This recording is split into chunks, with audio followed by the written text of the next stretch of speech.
Puisque nul ici ne peut te garantir un lendemain, rends heureux maintenant ton cœur malade d'amour. Au clair de lune, bois du vin, car cet astre nous cherchera demain et ne nous verra plus. C'est en pensant à ce quatrain du poète persan Omar Khayyam que nous entrons chez monsieur Ali Mahmoudi. Heureux qui, comme Ali, a connu le retour à la terre.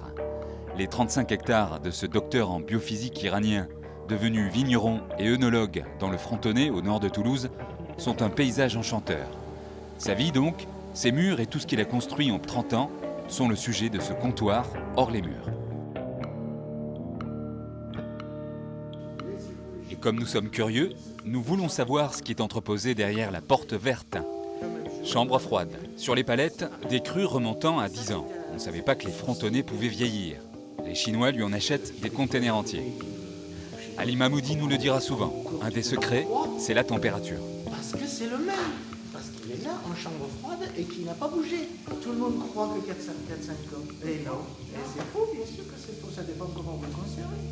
Ça, c'était important. C'est-à-dire que quand il fait 37 degrés dehors, qu'ici il faisait 16, je vous assure, les visiteurs ne restent pas longtemps. Hein. Ils disent non, on s'en va, il fait froid ici.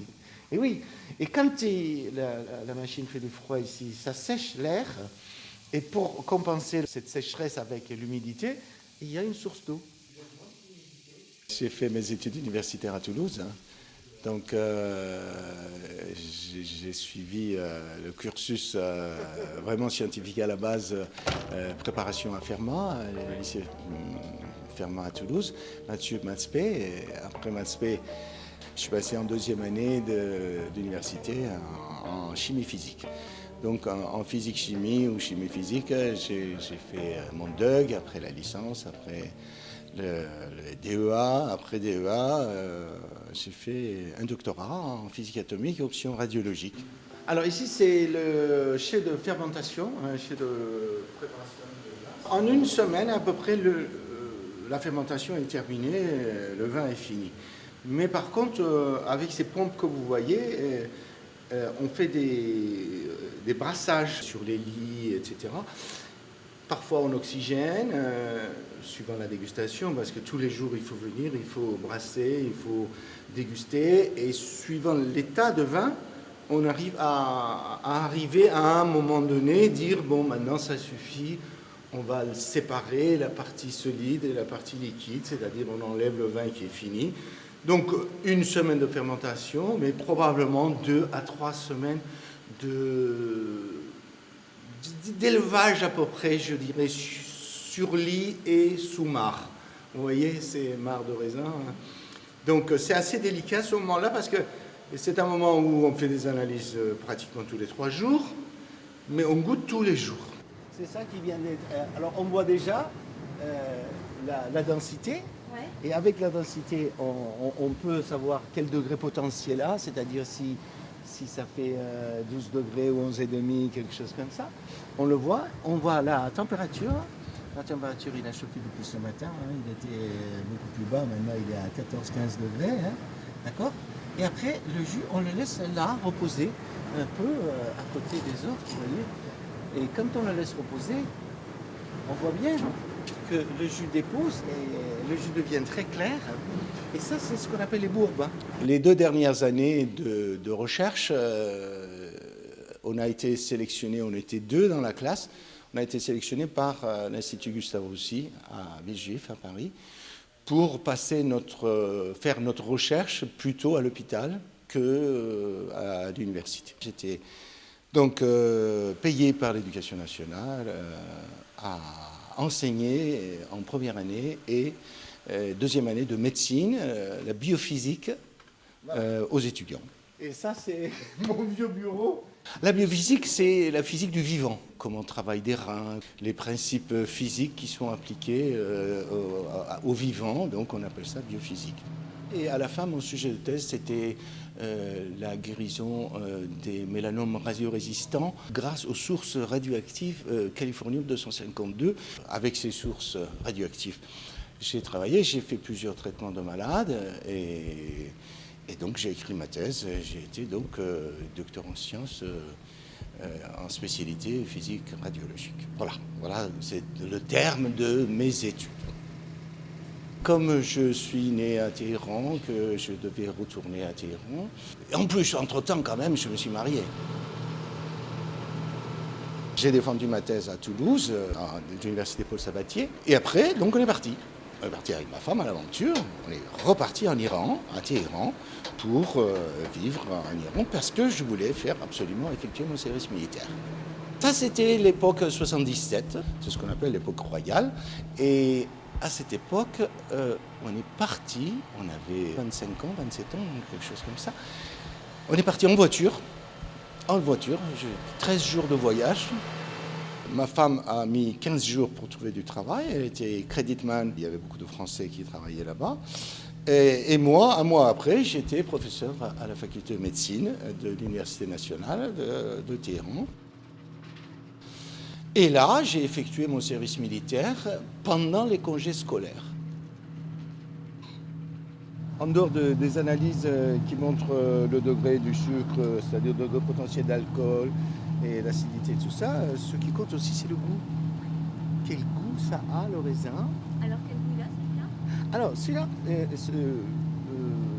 il y a 2 autres années que chaque année ça change. Hein. Mais là, il n'y a rien de désagréable dedans. Je m'explique.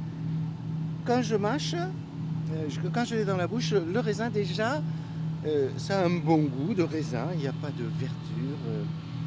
On sent que c'est un raisin mûr. Et ensuite, on a 2 autres choses à regarder. C'est le pépin. Alors, je croque le pépin. Il ne faut pas que le pépin soit amer. Alors, on dirait un goût de noisette plutôt. C'est-à-dire que quand le pépin de raisin est mûr, il a un goût de noisette un peu. Donc, c'est pas désagréable. Ça, c'est une bonne chose. Et après, je mâche la peau du raisin, puisque le vin rouge se fait surtout avec la peau du raisin et non pas seulement avec le jus. Donc, et la peau de raisin est suffisamment non tannique dans la bouche. C'est-à-dire quand on le mâche, il ne faut pas que ce soit un peu artichaut, quoi. Voilà. Après, je ne suis pas très doué pour savoir le goût de quoi, etc. Mais tout ce que je sais, c'est que ce n'est pas désagréable. Donc si c'est pas désagréable, c'est bon.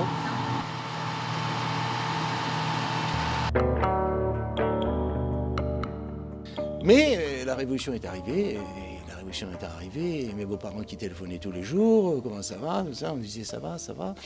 Et finalement, il m'a dit, il vaut mieux rentrer. J'ai dit d'accord. Je crois que s'il n'y avait pas la révolution qui a commencé en 79, je n'aurais jamais été ici. Jamais.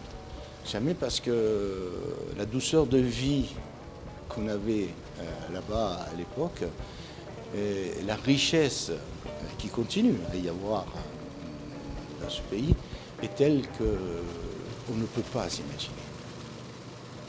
Mais je pense qu'il y a des gens plus doués que moi pour parler de ces choses-là. Moi, je ne parlerai que du vin, et ça me suffit. L'ironie de l'histoire, c'est que quand même, il faut savoir qu'il y a 8000 ans, le vin est né en Perse. Donc, si le vin est né en Perse, la Perse était un grand pays qui allait de l'Égypte jusqu'à fin fond, jusqu'aux frontières de la Chine. Les derniers vestiges qui ont été découverts par un professeur de l'université de Philadelphie, c'est dans l'Azerbaïdjan actuel de l'Iran, à côté d'une colline qui s'appelle Haji Firouz. Et d'ailleurs, c'est un sujet de mon enseignement à l'université.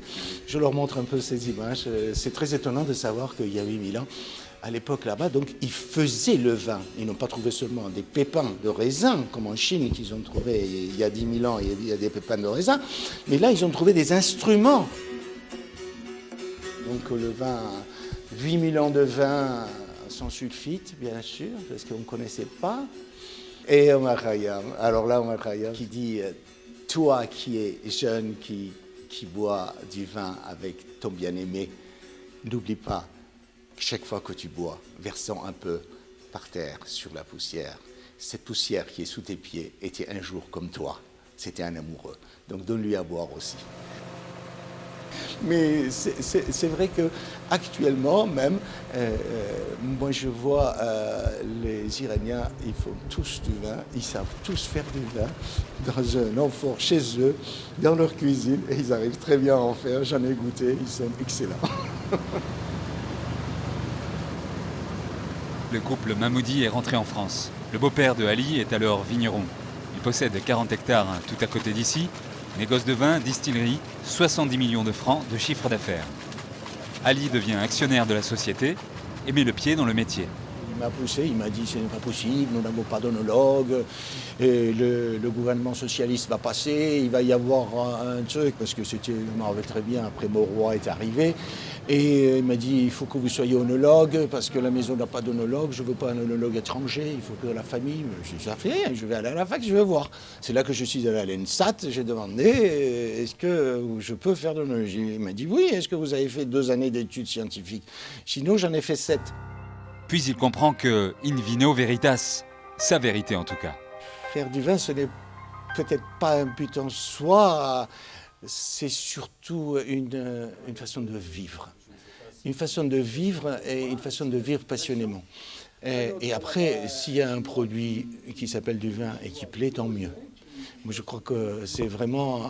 ça paraît secondaire au départ, mais c'est peut-être un peu dur de ma part de dire comme ça, mais moi, je voulais être indépendant et je voulais faire quelque chose. Et faire quelque chose, c'était surtout construire quelque chose. Et cette œuvre, ça pouvait être que architecturale, puisque l'architecture m'a toujours plu. À cet endroit, on appelle ici la salle des coffres. Et la salle des coffres, c'est une idée à moi pour conserver un échantillonnage de chaque vin, de chaque millésime de Saint-Louis, premièrement. Deuxièmement, mettre en place ici tous les vins que j'ai qui viennent d'ailleurs, des vins de Bordeaux, des vins de Bourgogne, tout ce que j'ai. C'est une cave personnelle donc. Et ensuite, comme les cases étaient vides et qu'il y en a 50, je me suis dit pourquoi pas louer les cases à des gens qui veulent conserver leur propre vin et qui n'ont pas de place.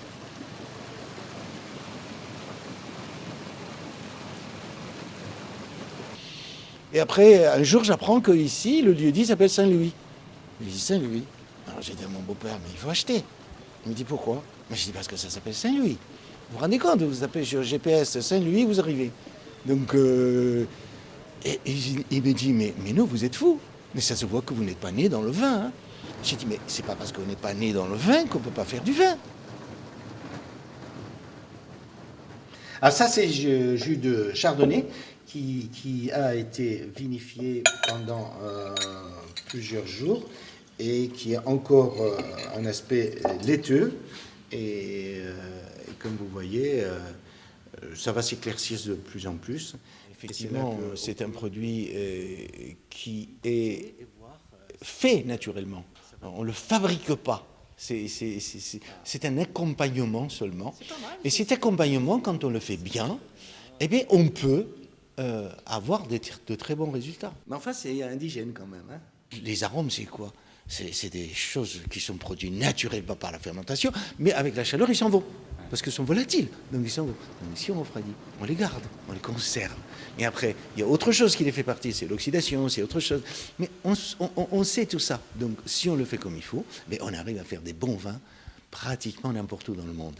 Et c'est ça mon inquiétude.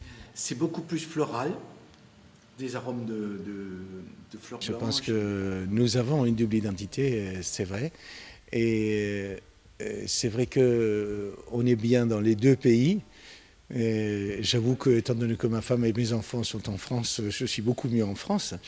Mais je n'oublierai jamais mon identité, je n'oublierai jamais mes origines. Et je me régale toujours beaucoup plus en lisant des poèmes en persan qu'en français.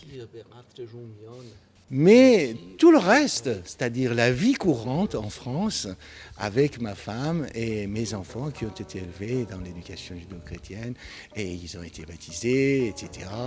Donc j'ai fait tout pour qu'ils soient vraiment, vraiment de très bons Français. Déjà, je trouve que c'est un poids lourd à porter avec un nom qui n'est pas français.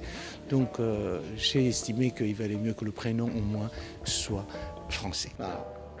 Je reste avec mon nom Ali Mahmoudi et bon, ma foi, je pense que les Français sont beaucoup plus intelligents que ça et ils mesurent et ils jugent mon travail et non pas mon origine de nom.